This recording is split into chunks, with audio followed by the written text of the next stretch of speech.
નમસ્તે વિદ્યાર્થી મિત્રો, કેમ છો બધા? મજામાં ને?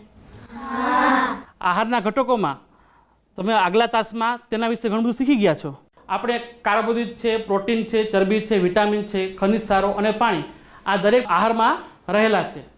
આપણે પણ આવા આહારો લેવા જોઈએ, બરાબર? તમે લો છો બધા આવા આહારો? સરસ. ચલો આપણે એક સ્લાઇડ જોશું જેમાં એક સરસ મજાનું પિક્ચર છે.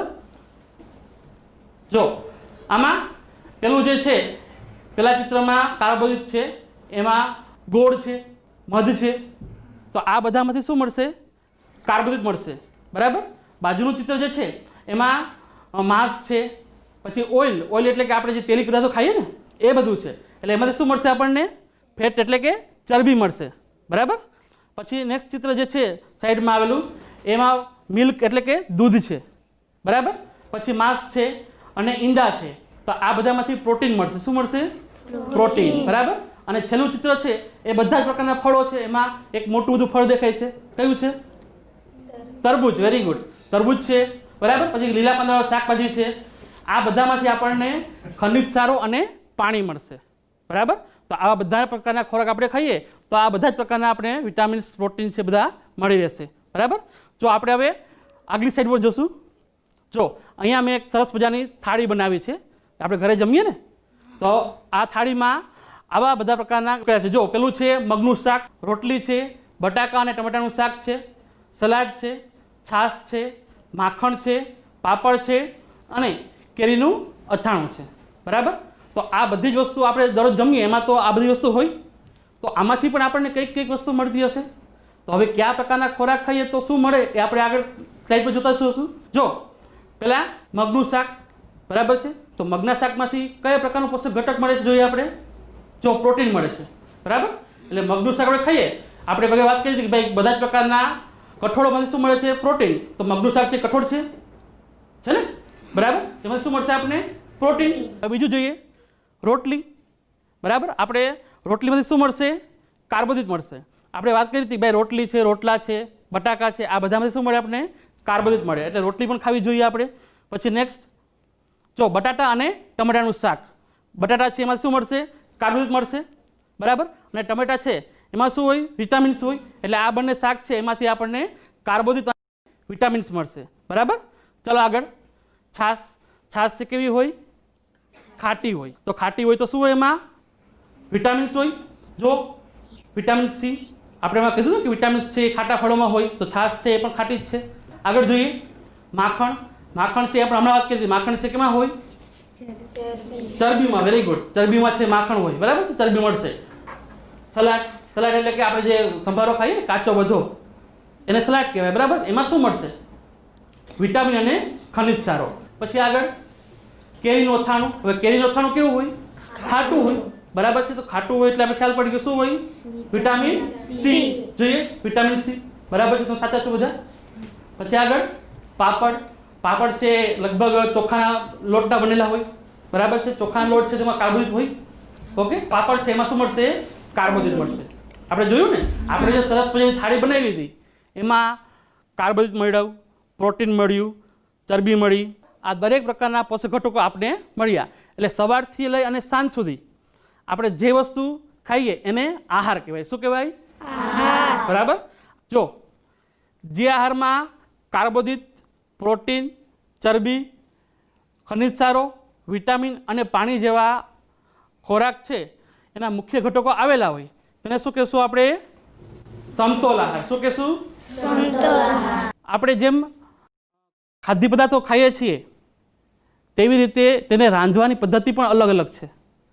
અમુક આપણે વધારે પડતું બાફવાથી, પછી તળવાથી અથવા શેકવાથી અમુક પ્રકારના જે પોષક તત્વો છે નાશ પામે છે. નવાઈ લાગશે કે આપણે રાંધેલો ખોરાક, આપણે કહીએ કે ખોરાક રાંધીને ખાવો જોઈએ, સાચી વાત છે, પણ વધુ પડતા રાંધવાથી પણ ખોરાક શું થશે? એમાંથી નાશ પામે છે. શું નાશ પામે છે? તેના રહેલા પોષક તત્વો, બરાબર છે? પ્રશ્ન તમારો શું છે? સર, આપણે કાચો ખોરાક ખાવો જોઈએ? આપણે કાચો ખોરાક ખાઈએ તો આપણને શું થાય? એમાં રહેલા જે પોષક તત્વો છે એ મળી તો શકે, પરંતુ કાચો ખોરાક છે આપણા માટે સુપાચ્ય નથી. એટલા માટે શું થાય કે આપણે ખોરાકને સુપાચ્ય બને એટલા માટે શું પડે, રાંધવું પડે. પણ વધારે પૂરતો આપણે રાંધીએ એટલે કે ધારો કે આપણે કોઈ બટાટા છે એને આપણે કુકરમાં મૂકીએ અને રાંધીએ તો 2 કે 3 સીટી કરીએ તો બટાટા શું થશે, બફાઈ જશે. પણ વધારે સીટી કરીએ તો શું થાય, બટાટા વિખાઈ જાય ને, પછી શાક બને ન બને, કઢી જેવું થઈ જાય. બરાબર. એટલે આવી રીતે દરેક પ્રકારના જે ખોરાકો છે એને વધારે પૂરતો તમે તળો અથવા બાફો તો શું થાય, તેમાં રહેલા પોષક તત્વો બધા નાશ પામી જાય. એટલે સમજાયું ને. આપણે ફ્રૂટની વાત કરીએ, ફળ છે બધા, તો અમુક પ્રકારના ફળો છે તેને શું કરીએ આપણે, છાલ એની ઉતારી અને પછી ખાઈએ. બરાબર, સાચું ને. એનો મતલબ એવો નથી કે બધા ફળોની છાલ ઉતારીને ખવાય. જેમ કે કેળા છે, બરાબર, એને કેળાના છાલ સહિત ખવાય ન ખવાય ને. પણ અમુક ફળો છે એની છાલ ન ઉતારે. શું કામ? કારણ કે એ ફળોમાં અમુક પ્રકારના વિટામિન્સ અને ખનિજ સારો રહેલા છે. જેમ કે તમે સફરજન લઈ આવો તો સફરજન શું કર્યું આપણે, ઉપર છાલ આખી ઉતારી નાખી, પછી અંદરનો ભાગ ખાઈએ. પણ છાલમાં જ એના બધા જ પોષક તત્વો આવેલા હોય. સફરજન છે, ચીકુ છે, આવા ફળોના ઉપરની છાલ બધી ઉતારાય નહીં. બરાબર. હવે આપણા ઘરે જ્યારે મમ્મી ભાત છે એ રાંધે ત્યારે શું કરે, એકદમ મસળીને ધોવે ને, બહુ ઘસે. આમ કેમ આપણે એમ ભાતને એકદમ વ્હાઈટ કરી નાખવાના હોય ત્યાં ને ત્યાં. પણ વધારે પૂરતા ઘસવાથી પણ ભાતમાં રહેલા ખનિજ સારો શું થાય, દૂર થાય. એટલે એવું કે નહીં કે ભાતને ભાઈ ધોયા વગરના મૂકી દેવાના, ધોવાના તો ખરી જ, પણ પ્રમાણમાં ધોવાના. એમ બહુ ધોઈએ ઘસી ઘસીને તો શું થાય, તેમાં રહેલા ખનિજ સારો બધા નાશ પામે. બરાબર. એટલે આ આપણે વાત કરી ખનિજ સારોની, કે દરેક પ્રકારના ખનિજ સારો છે એ આપણને ખોરાકમાંથી મળી રહે છે. એટલે સારું ખોરાક તો લેવો જ જોઈએ, પણ એને રાંધવાની ટેકનિક છે એ પણ આપણા પાસે સારી હોવી જોઈએ. બધા ખોરાક પ્રમાણમાં ખાવા જોઈએ. એટલા માટે જ આપણે સમતોલ આહાર ભણીએ છીએ ને અત્યારે. બરાબર. સમતોલ આહાર આપણે ખાવો જોઈએ. કોઈ પણ એક પ્રકારનો આહાર લેવાથી આપણા શરીરમાં અમુક પ્રકારની ખામી ઉત્પન્ન થાય છે. બરાબર. એક વ્યક્તિ છે, એ વ્યક્તિ શું કરે છે, પોતાના રેગ્યુલર બધો જે જમે છે એ બધું ખાય છે, પણ લાંબો સમયે કોઈ પણ એક પોષક તત્વ એ લેતો નથી. એટલે એને એવું હશે કે ભાઈ મને કોઈ વસ્તુ ભાવતી નથી. ધારો કે કોઈ વ્યક્તિ હોય એને કઠોળ ભાવતા ન હોય, બરાબર, અમુક પ્રકારના શાક ભાવતા ન હોય, તો આ વ્યક્તિ છે એના શરીરમાં ખાસ પ્રકારના પોષક તત્વની ખામી સર્જાય, ઉણપ સર્જાય. બરાબર. તો લાંબો સમય માટે જો કોઈ 1 કે 2 પોષક તત્વની ઉણપ સર્જાય તો તેના શરીરમાં અમુક પ્રકારના રોગો થાય અથવા તો શરીરમાં વિકૃતિ ઉત્પન્ન થાય. બરાબર. તો આવી વિકૃતિને કે આવી ખામીને ત્રુટિજન્ય રોગ કહેવાય. શું કહેવામાં આવે? ત્રુટિજન્ય રોગ. આગળ જોઈએ. જો ત્રુટિજન્ય રોગથી કયા કયા પ્રકારની ખામી ઉત્પન્ન થાય છે. જો કાર્બોદિતની ઉણપથી થયા તો રોગોની લક્ષણો આ પ્રમાણે છે કે વૃદ્ધિ અટકી જાય. બરાબર. વૃદ્ધિ અટકી જવી એટલે કે આપણે કીધું ને કે ભાઈ નાનેથી મોટું થવું, બરાબર, વિકાસ થવો એને વૃદ્ધિ કહેવાય. તો આ વૃદ્ધિ શું થાય, એની અટકી જાય. પછી આવી વ્યક્તિ જે ખૂબ જ દુબળી બની જાય, એકદમ સુકલ થઈ જાય, દુબળી થઈ જાય, પછી એને ચાલવા માટે પણ સક્ષમ ન રહી, એ ચાલી શકે. એટલે કાર્બોદિત જો આપણા શરીરમાં ઓછું થઈ ગયું અથવા તો ન હોય, ઓછું થઈ ગયું હોય તો આવા પ્રકારની આપણા ખામીઓ સર્જાય. આગળ જોઈએ. પ્રોટીનની ઉણપથી થતી ખામીઓ અથવા રોગ જોઈએ તો વૃદ્ધિ કુંઠિત થઈ જાય. તમે ઘણા વ્યક્તિને જોતા હશો, વામન એટલે કે એની હાઇટ છે બિચારી નાની જ હોય, એની ઉંમર મોટી હોય પણ હાઇટ કેવી હોય, એકદમ નાની હોય. બરાબર. આપણે ઠીંગુજી કહીએ ને, કહે છે ઠીંગુજી, તો આવા ઠીંગુજી છે એ આવી ઉણપને કારણે હોય, એના શરીરમાં પ્રોટીનની બહુ ઘણી બધી ઉણપ હોય. બરાબર. પછી ચહેરો ફૂલી ગયેલો હોય. તમે જોજો ઠીંગુજીનો આમ જો ચહેરો છે બહુ મોટો હોય, મોટા માણસ જેવડો જ હોય, પણ પોતાની હાઇટ શું હોય, નાની હોય. બરાબર. પછી વાળ છે એનો રંગ છે ફીકો પડી જાય અને ત્વચાના રોગ થાય. ત્વચા એટલે કે ચામડીના રોગ. બરાબર. આ બધા રોગ કેને થાય? પ્રોટીનની ઉણપ છે, એટલે શરીરમાં પ્રોટીનનું પ્રમાણ ન હોય તો આ બધા રોગ આપણને થઈ શકે. આગળ જોઈએ. ખનિજ સારોની ઉણપ હોય તો હાડકાં અને દાંતને કોહવાટ થાય. એટલે કે હાડકાં છે એ કોહવાઈ જાય, સડી જાય, દાંતમાં પણ સડો પડે. આપણે ખાસ કરીને બાળકોને દાંતમાં સડાની બહુ પ્રશ્ન હોય, ખ્યાલ છે? આપણે શું કામ પડે છે દાંતમાં સડો? ચોકલેટ ખાઈએ જ ને વધારે. બરાબર. તો ચોકલેટથી પણ દાંતમાં સડો પડે, એટલે વધારે પડતી ચોકલેટ નહીં ખાવાની. ખાશો કે ચોકલેટ હવે? બરાબર છે. ચાલો જોઈએ આગળ. હવે વિટામિન અને ખનિજ સારોની ઉણપથીના કારણે થતા રોગો અથવા વિકૃતિ. જો વિટામિન એ છે એનાથી દ્રષ્ટિહીનતા અથવા રતાંધણાપણ નામનો એક રોગ થાય છે. બરાબર. એમાં શું થાય કે એને રાત્રે ન દેખાય. રતાંધણાપણ એટલે રાત્રે ઓછું દેખાતો, ન દેખાય, દ્રષ્ટિહીનતા એને કહેવાય. બરાબર. જો એના રોગ માટે જો ફોટોગ્રાફ દેખાડશું આપણે, જો આવા પ્રકારના જોવો છો, બરાબર, આવા દ્રષ્ટિહીનતાના જે રોગ થાય છે.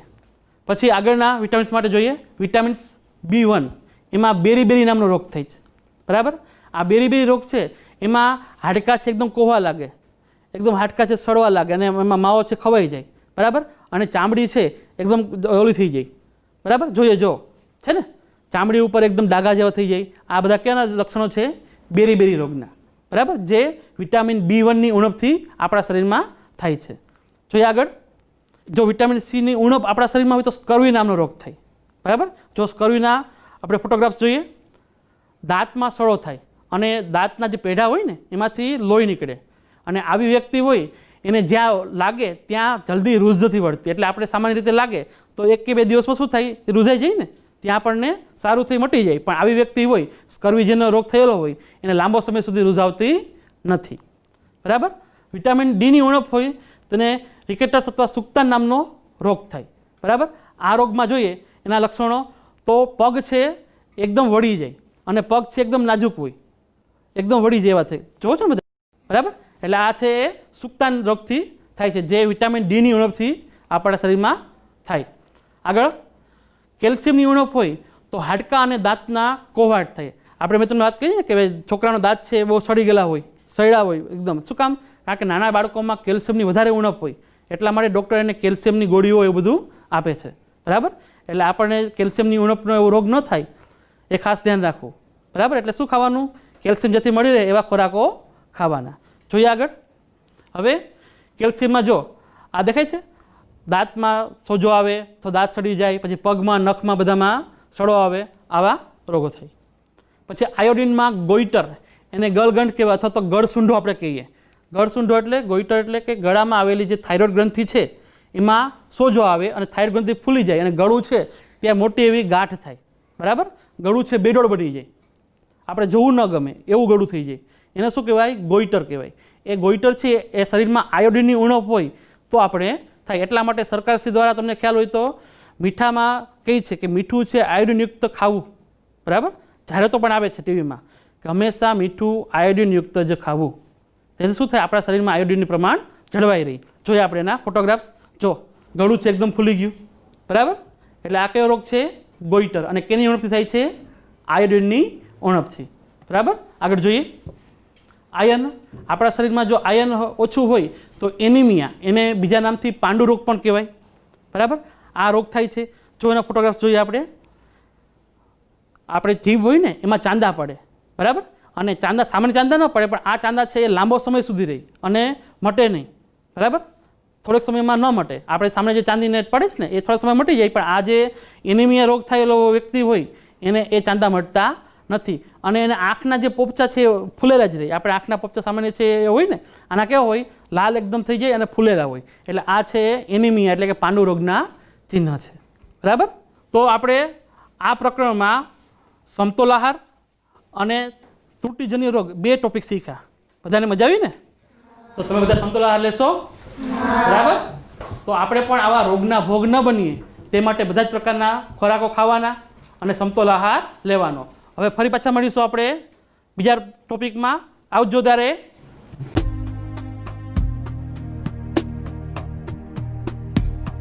Hello friends, how are you? We are fine. How are you? I'm fine, thank you.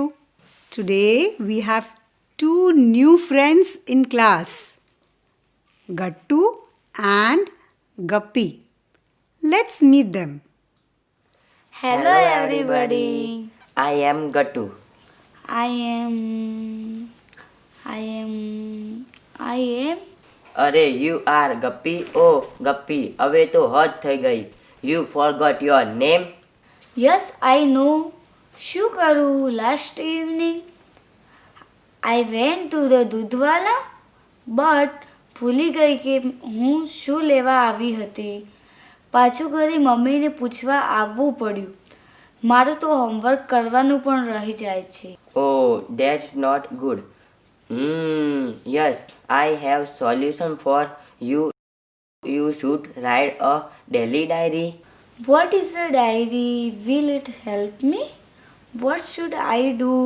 તારા બધા સવાલોનો જવાબ તને મળી જશે. એની માટે આપણે ક્લાસમાં જવું પડશે. તો રાહ શું જોવાની? Let us start. This is a diary. Notice, it looks like a book. You use it to write what you did during the day in it. Here, look at these blank lines. You can write here. Generally, a diary has special spaces where you can fill in the date, the day. Sometimes there is a section for time also. Some diaries are daily diaries, like this one. You can record your everyday activities there. Some diaries are weekly diaries. You can record activities of one whole week together in such diaries. You can also use diaries to plan for future activities.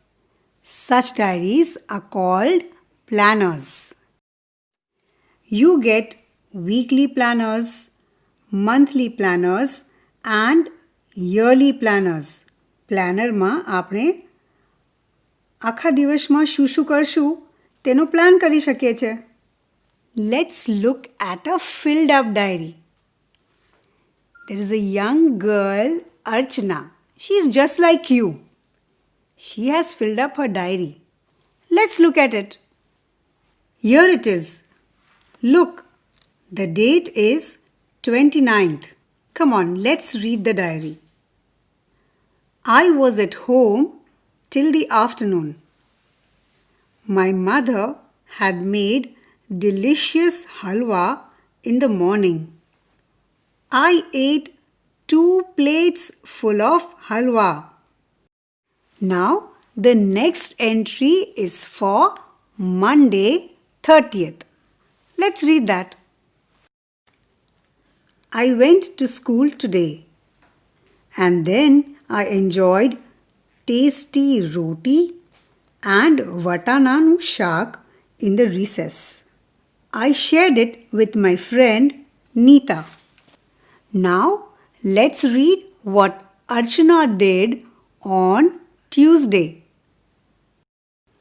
I went to my father's farm after school. I had fun playing there. I liked climbing the trees. તો આ હતી અર્ચનાની diary. Did you enjoy it? તમને પણ લખવાનું મન થઈ ગયું diary? હવે ફ્રેન્ડ્સ, લાસ્ટ વીક એવું થયું કે ડાયરી લખતા અર્ચના અમુક ઇન્ફોર્મેશન ભૂલી ગઈ, આપણા ગપીની જેમ. But her mother helped her to remember it. Let's watch the conversation between Archana and her mother. અર્ચના નામની છોકરી દરરોજ ડાયરી લખે છે, પરંતુ કેટલાક દિવસોથી ડાયરી લખવાનું ચૂકી ગઈ છે. તે પોતાની મમ્મીને પૂછીને લખે છે. અર્ચના અને તેની મમ્મીના સંવાદ આપેલા છે. Mummy, please tell me, where were we the last Sunday?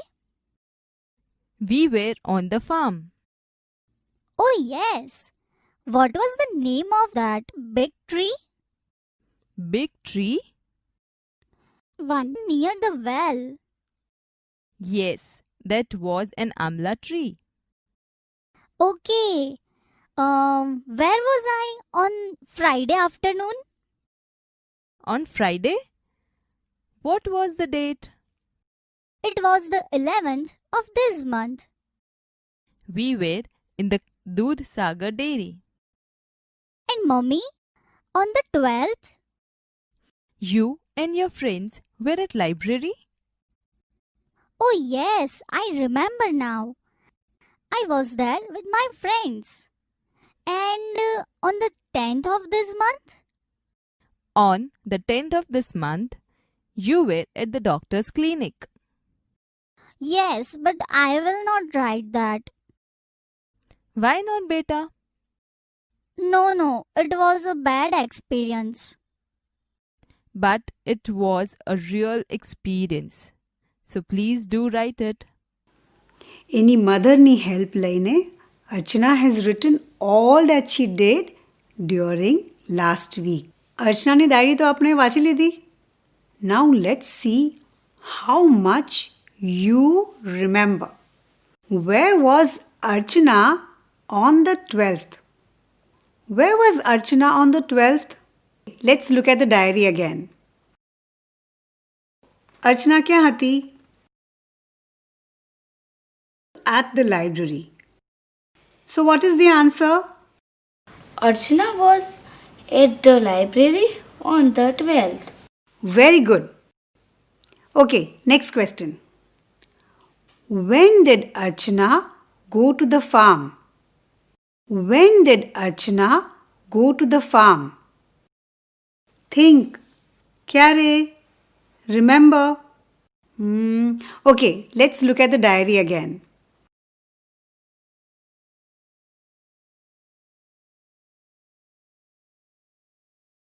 So what is the answer? Archana went to the farm last Sunday. Good. Now let's go to the next question. તમને તો બધા આન્સર્સ યાદ છે.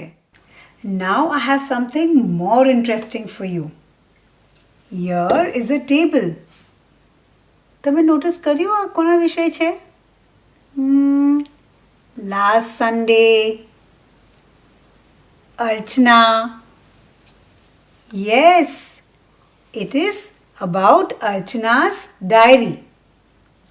પણ અહીંયા પણ અમુક information missing છે. ચલો એને ભરી દઈએ. પણ તમે કેવી રીતે ભરશો? Open your textbook on page 13. Here is the table. Let us fill it up. ચાલો એને ભરી દઈએ. Let's look at this table. Okay, અહીંયા 3 columns છે. Time, place and people. Let's look at the first row. Time માં છે last Sunday. When? Last Sunday. Place blank છે. And the third column, people માં શું છે અહીંયા? Archana, mother and father. તો અહીંયા શું ભરવાનું? Where were Archana and her mother and father on last Sunday? ક્યાં હતા? યાદ છે? Where were they? On the farm. So we will fill on the farm in this blank. ચલો લખી દો. On the farm.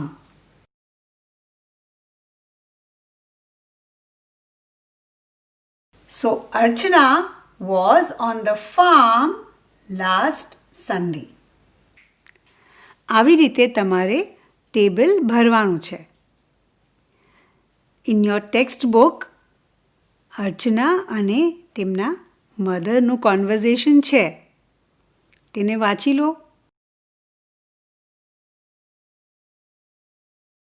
અને પછી આ ટેબલ ભરી દો. તમે તમારા મિત્ર જોડે જોડી બનાવીને પણ આ ટેબલ ભરી શકો છો. ઓકે, ટેબલ ભરી દીધું. ચાલો લેટ્સ ચેક ધી આન્સર્સ. પહેલો આન્સર તો આપણે લખી લીધો છે. Now let us look at the other answers. Here in place we had in the library. And people માં શું હતું? Archana, Salim and Tina. So when were Archana, Salim and Tina in the library? Yes, on 12th of this month. લખ્યું છે ને બરાબર? Okay. Now let's look at the next row. અહીંયા ફક્ત on 10th of this month આપ્યું છે. So where was Archana on 10th of the month? Where was she? At the doctor's clinic. And who was with her? Her mother. એટલે અહીંયા શું લખશો? Archana's mother. So Archana was at the doctor's clinic with her mother on 10th of this month. In the last row, we only know of the place in the Doodh Sagar dairy. So who went to the Doodh Sagar dairy? Who went? Archana, mother and father. Archana went with her mother and father to the Doodh Sagar dairy. અને કયા દિવસે? When was it? On 11th of this month. So the whole table is complete. કોઈ changes રહી ગયા હોય કરવાના તો કરી લો. હવે એમાં આપેલી ઇન્ફોર્મેશન પરથી તમને વાક્ય વાંચવાના છે. કેવી રીતે વાંચશો? Let's take the help of some friends. Archana went to the farm last Sunday. Archana was at the library on the 12th of this month. For your homework, તમે પણ આવી રીતે જ ડાયરી બનાવો. For this week. એમાં sections, day, date અને time પણ બરાબર બનાવજો. It will be fun. So, now I will see you in the next class. Bye bye.